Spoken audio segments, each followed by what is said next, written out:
महंगाई कितनी हो गई है, पेट्रोल डीजल के दाम बढ़ गए हैं। यदि आपकी जेब में प्रेजेंट टाइम में 200 रुपए है तो प्रेजेंट टाइम में आप सब्जी नहीं खा सकती।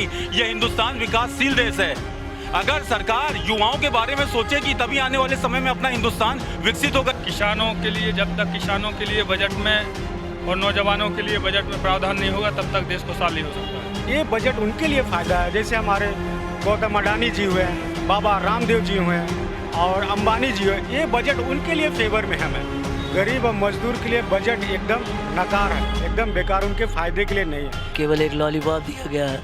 इस बजट को अगर मैं बात करूं तो अभी बहुत सारी ऐसी चीज़ें हैं जो इसमें सही होना बाकी है। ये सरकार सारे काम अच्छे नहीं कर रही है।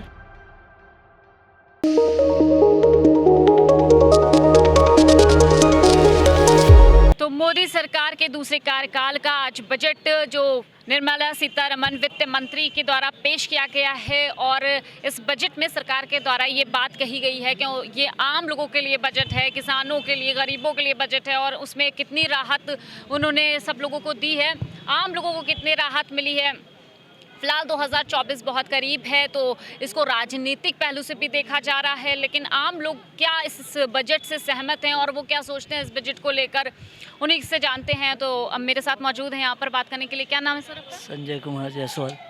आप इस बजट को कैसे देखते हैं? क्या ये आपकी उम्मीदों पे खरा उतरा?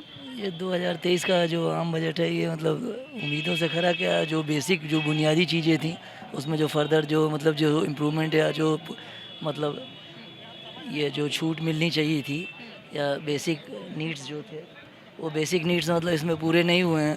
फिर भी देखा जाए तो गरीबों के लिए या छात्रों के लिए या जो बेरोज़गार हैं, शिक्षित बेरोज़गार हैं, उनके लिए पूरी तरह से लाभदायक नहीं है। इनकम टैक्स में जो सर्विस क्लास वाले हैं और उनके लिए भी जो मतलब इन्होंने कहा था कि स्लैब लिमिट बढ़ाएंगे, वो एक तरीके से अभी केवल एक लॉलीपॉप दिया गया है। बाकी तो जो बुनियादी चीज़ें हैं उसको भी, महंगाई के जो इन्फ्लेशंस हैं और रेशियोज़ जो हैं वो भी अंडर कंट्रोल नहीं है। कुल मिला के देखा जाए तो कह सकते हैं मतलब जो है कोई ख़ास ये बहुउपयोगी बजट नहीं है। तो क्या इसको आप राजनीतिक नज़रिए से देख सकते हैं? इस नज़रिया क्या मतलब इसमें वही है कि जो बड़े लोग हैं उनके लिए ये राहत है और स्टैंडर्ड क्लास या मीडियम क्लास जो भी है, सर्वे मीडियम से जो बिलो लो पॉवर्टी है उनके लिए तो कोई ख़ास बातें नहीं हैं। वो आज भी उसी तरीके से पिस रहे हैं और पिसते जाएंगे। उनके लिए कोई ख़ास इस बजट में कोई लाभदायक वस्तुएं या बिंदुओं के जो महत्वपूर्ण कोई तथ्य ऐसा रखा नहीं गया है। कितने रन रेट लेना चाहेंगे इस बजट? रन रेट क्या 2 पॉइंट्स कह लें या 3 कह लें, इस तरीके से। बाकी इससे ज़्यादा तो मैं नहीं कुछ कर सकता इस पर। सहमत नहीं है इस बजट से? इस बजट से कोई आम सहमति नहीं है हम लोगों की। चलिए ठीक है। और भी बहुत से लोग हैं यहाँ पर हमारे पास बात करने के लिए, उनसे जानेंगे कि वो बजट को लेकर क्या सोचते हैं और क्या उनकी उम्मीदों पे ये बजट खरा उतरा है जो आज बजट पास किया है, इसके बारे में कुछ जानते हैं। क्या नाम है आपका? मैम मेरा नाम अनुज है और मैं अभी करंटली HCL के साथ डिप्लॉयड हूँ। अच्छा। और जो सरकार का ये जो फैसला है, जो 7 लाख तक उन्होंने टैक्स एग्जेम्पशन कर दिया है, मेरा अंदाज़ा बहुत अच्छा कदम है, खास करके उन लोगों के लिए जो मिडिल क्लास फैमिली से बिलोंग करते हैं। अब मैं मिडिल क्लास से हूँ, मेरे लिए बहुत ज़्यादा आसानी हो गई क्योंकि अभी मैं इसी चक्कर में था कि मेरा क्या होगा। मैं टैक्स स्कैनर में आ गया हूँ क्योंकि 5 लाख से ऊपर मेरा पैकेज है। जब उन्होंने ये कहा कि 7 लाख रुपए उन्होंने रिडेम्पशन कर दिया तो मेरे मन की बात छीन ली and I am very happy with this step. इसमें कोई राजनीति नहीं है, इसको इस तरीके से देखना चाहिए कि भाई आम नागरिक को सहायता मिले, सहूलियत मिले। मेरा अंदाज़ है सरकारें इसलिए बनाई जाती हैं और ये जो कदम है सरकार के, ये सराहनीय है और ये बहुत अच्छा कदम है और ऐसे कदम होने चाहिए। और जो सरकार ईमानदार होगी, जो सरकार अच्छी होगी, उसको टैक्स लेने की ज़रूरत नहीं पड़ेगी।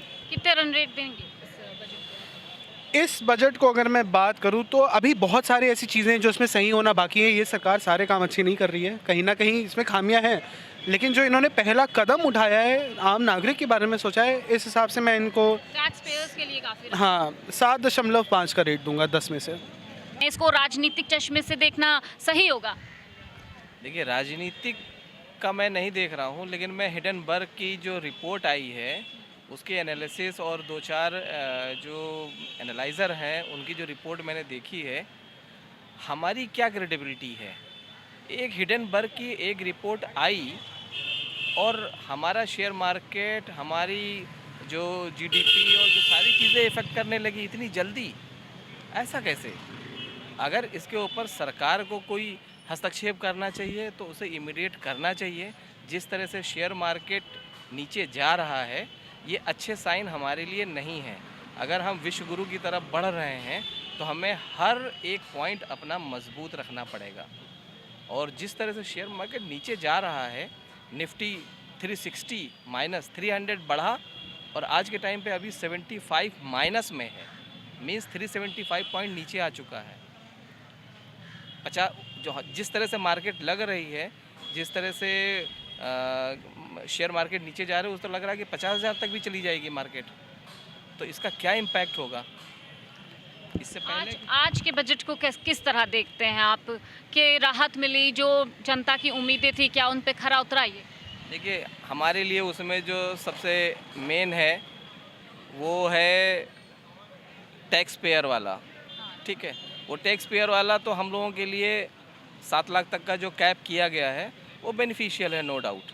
लेकिन अभी अगर ये कैप आप बढ़ा रहे हैं तो इसके जो डेफिसिट्स होंगे, जो 7 लाख के कैप में नहीं आ रहे थे अभी, जिस पे आप जो है टैक्स ज़्यादा ले रहे थे, लेकिन आप 7 लाख का आपने कैप बढ़ा दिया है, तो इसका जो डेफिसिट होने वाला है, ज़्यादा लोगों को बेनिफिट मिलेगा। तो इस डेफिसिट को आप कहाँ से पूरा करेंगे? हमारी डे बाय डे पैसे का जो भी चीज़ें हैं वो डाउन जा रहे हैं, तो कहीं ना कहीं सरकार को इस चीज़ के ऊपर इमीडिएट एक्शन लेना पड़ेगा। No doubt, as a individual अगर मैं बोलूँ तो मेरा इसमें कैप पे, टैक्स बेनिफिट पे फ़ायदा है। कितना रन रेट देना चाहेंगे इस आज के बजट को आप? किस देखिए, it's too early to say anything on this budget. अभी थोड़ा सा बजट आया, मार्केट 300 पॉइंट्स ऊपर गया, एट सडन वो 375 पॉइंट नीचे आ गया। तो अभी इतनी जल्दी एनालिसिस करना बेहतर नहीं होगा, ठीक है। सरकार को कुछ न कुछ कदम ठोस उठाने पड़ेंगे, जिससे कि ये जो व्यवस्था चरमरा रही है for the time being share market के लिए इमीडिएट एक्शन की ज़रूरत है, हस्तक्षेप की ज़रूरत है गवर्नमेंट की। क्या ये उम्मीदों पे खरा उतरा? जिस तरह से जनता सोच रही थी, टैक्स पेयर्स जिस तरह से उम्मीद लगाए हुए थे, तो इस बजट को आप कैसे देखते हैं? ये बजट खरा ही नहीं उतरा, बल्कि जो उम्मीद थे उससे कहीं ज़्यादा बढ़ के निकला। एक तो टैक्स का स्लैब उन्होंने बढ़ा दिया, उसमें छूट दी है 7 to 9 लाख वालों को, सैलरीड लोगों को लिए तो बहुत ही अच्छा है। और एग्जम्पशन लिमिट भी बढ़ा दी है ना, 1.5 लाख से 3 लाख कर दी। तो अब तक का मैं सोचता हूँ बेस्ट बजट है। जो गवर्नमेंट से उम्मीद थी कि जितना उनके पास इस समय पैसा है, टैक्स कलेक्शन जो हुआ है, तो एक आम आदमी को छूट मिलनी चाहिए थी, वो छूट मिली है और बहुत ही अच्छा बजट है। आज जो देश का बजट पास हुआ है, उसको कैसे देखते हैं? उस बजट को आप अपने नज़रिए से कैसे देखते हैं? मैम देखिए, जो बजट बना है वो सिर्फ अमीरों के लिए बना है, उनके फेवर के लिए बना है। गरीब और मजदूर के लिए बजट एकदम नकार है, एकदम बेकार, उनके फ़ायदे के लिए नहीं है। जो पहले भी बेचारे गरीब थे और इस बजट से और उनके कर्ज के लिए मतलब गरीब होते चले जाएंगे। मैम ये बजट उनके लिए फ़ायदा है। जैसे हमारे गौतम अडानी जी हुए हैं, बाबा रामदेव जी हुए हैं और अंबानी जी हुए, ये बजट उनके लिए फेवर में है। मैम गरीब आदमी के बेचारे को बताइए, 3 लाख 4 लाख 5 लाख रुपया उनके पर ईयर होती नहीं है। उनको टैक्स एकदम 10 लाख रुपया कम से कम फ्री कर देना चाहिए था। आप वो बताइए, 3 लाख से 3.5 लाख के ऊपर बजट मतलब कि ब्याज लगा रहे हैं, तो गरीब मजदूर के लिए बजट एकदम बेकार है। मैम और इसलिए मैम जो डीजल का था, पेट्रोल का था, दूध का था, ये सब पैसा बढ़ता चला गया। गरीब आदमी क्या लेते हैं मैम? सब्जी लेते हैं, तेल लेते हैं, चावल लेते हैं, आटा लेते हैं वगैरह। इनकी महंगाई आसमान छू रही है। मैम पहले क्या था, पहले की सरकार में क्या था, कम से कम अगर कुछ पैसा बच नहीं पाता था तो अपने बच्चों को कम से कम शाम तक रोटी बेचारे कम से कम पेट भर खिला सकते थे। आज उनकी इतनी कम सैलरी की वजह से आज अपने बच्चों को पालन पोषण भी सही ढंग से नहीं कर पा रहे। मैम सरकार क्या कहती है कि 80 करोड़ जनसंख्या का हम राशन या चावल वगैरह वगैरह पहुँचाइए। आप बताइए, सर्च करती रहती है आपके चैनल के द्वारा, मैं कहता हूँ 80 करोड़ कहाँ, किस जनसंख्या को चावल या राशन उनको भेजें? बताइए, आप लोग सर्च कर लीजिए। 80 करोड़ जो उसमें बजट में दिखाएगा, 80 करोड़ जनसंख्या का हमने इतना पैसा दिया, चावल दिया, अनाज दिया वगैरह वगैरह दिया। आप कभी सोचिए, क्या 5 किलो से पूरा मंथली का किसी गरीब आदमी का परिवार चल सकता है? आप अपने दिल पे पत्थर रख के बताइए। ये बजट आपका कहना है कि ये गरीबों के लिए नहीं? ये गरीबों के हित में बजट नहीं है। मैंने क्या बोला आपको, उद्योगपति के लिए बजट है, उनके फेवर में है। उद्योगपति जितने कभी कोई टैक्स नहीं देते, मंत्री कोई टैक्स नहीं देता, सांसद कोई टैक्स नहीं देता। उनका खाना पता सांसद पार्लियामेंट में खाना कितना मैडम जी? 25 रुपये का फुल थाली रहती है। जो सबसे ज़्यादा सांसद पार्लियामेंट विधायक मंत्री से पैसा लेना चाहिए उनका टैक्स फ्री रहता है, और गरीब को टैक्स सबसे ज़्यादा लेते हैं। उनका ये जो बिल आया है गरीबों को खून चूस के वो टैक्स भरपाई करेंगे मैम। ये बजट नहीं पसंद है? ये पसंद नहीं है मैम, मुझे नहीं, पूरे गरीब मजदूर आदमी, किसी किसान भाइयों के लिए पसंद नहीं है मैम। मेरे लिए अकेले नहीं है, किसी गरीब हो या मजदूर हो, किसान हो, जो सभी छोटी बेचारे बेरोजगार हैं, उनके लिए बजट उनके फायदे में नहीं है। अच्छा, कुछ और लोग भी हैं, उनसे बात करेंगे। क्या नाम है आपका? मेरा नाम वाकिफ महमूद नकवी है। इस बजट को कैसे देखते हैं? आज पास हुआ है बजट। ये बजट जो है भारतीय जनता पार्टी जो नारा दिया सबका साथ सबका विकास का ये बजट है, और सारे लोगों का इसमें ख्याल रखा गया है, और ये बहुत ही शानदार बजट है। आप कैसे देखते हैं? जैसा इन्होंने बताया है वाकिफ साहब ने, मैं उसी निगाह से देखता हूँ। और जो देश में जिस तरीके से योगी और मोदी जी कर रहे हैं वो बहुत ही अच्छा कर रहे हैं। अच्छा, ठीक है, कुछ और लोग भी यहाँ पे मौजूद हैं। बजट के बारे में कुछ जानते हैं? मैम जो बजट आया है जनहित में है, बहुत अच्छा बजट है, और जब तक माननीय नरेंद्र मोदी योगी महाराज जी रहेंगे ये बहुत अच्छा बजट होगा। लेकिन बस मैं एक ही बात कहना चाहता हूँ, पाकिस्तान में भी लोग धर्म के नाम पे जो घूम रहे हैं वो भी भीख मांग रहे हैं, और भी लोग वहाँ भिखारी हैं। भीख मांगना नहीं बंद होगा। हिंदुस्तान की बात, जो पाकिस्तान की हालत है वही हिंदुस्तान की हाल है। यहाँ भी लोग भीख मांग रहे हैं, पाकिस्तान में भीख मांग रहे हैं। चाहे जितना बढ़िया बजट बना दो, आप रोजगार दीजिए, उनको संसाधन दीजिए, तभी ये देश पूरी तरह मजबूती के साथ आगे बढ़ेगा। वरना ये बजट वजट बनता रहेगा, बिगड़ता रहेगा, सरकारें आएंगी जाएंगी, ये सिलसिला चलता रहेगा। ये भीख मांगना, कटोरा लेके घूमना, ये सब बंद करो हिंदुस्तान में, नहीं तो कहीं कुछ नहीं। पाकिस्तान जैसे हिंदुस्तान है, कोई अंतर नहीं है।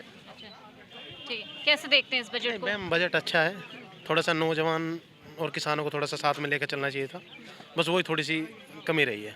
वैसे अच्छा है, कोई दिक्कत नहीं है। वैसे अच्छा। हाँ जी। आपका क्या नाम है? हमारा नाम राजू विश्वकर्मा। कैसे देखते हैं बजट को? हमको बजट के बारे में ज़्यादा जानकारी तो है नहीं, हम प्रतापगढ़ के रहने वाले हैं। रोजगार चाहिए, हम लोग बेरोजगार आदमी हैं। हम लोग तो यही चाहेंगे कि हमारे घर की रोजी रोटी चले, हमारे जैसे युवाओं को भी रोजगार मिले। बजट तो सरकारें पास करती है, आपस में बंदरबाट भी करती रहती हैं। 30 लाख का काम आता है, 15 लाख का काम होता है, 15 लाख का पता ही नहीं चलता है। कुल मिला के बजट कैसा लगा? जैसे उम्मीदें थी वैसा खरा होता आपको? बजट बहुत अच्छा है मैम, बहुत अच्छा, बहुत बढ़िया बजट है। बस मेरा एक ही निवेदन है कि बजट बनाते हैं, दूसरी सरकार आएगी वो भी बजट लाएंगे। बजट के साथ साथ रोजगार की बहुत बड़ी आवश्यकता है। जब तक रोजगार नहीं होगा, नौजवान, किसान, मजदूर मारा फिर रहा है। मैं ये कभी बताया था ना कि जो हाल पाकिस्तान की वो हिंदुस्तान की वही हाल है।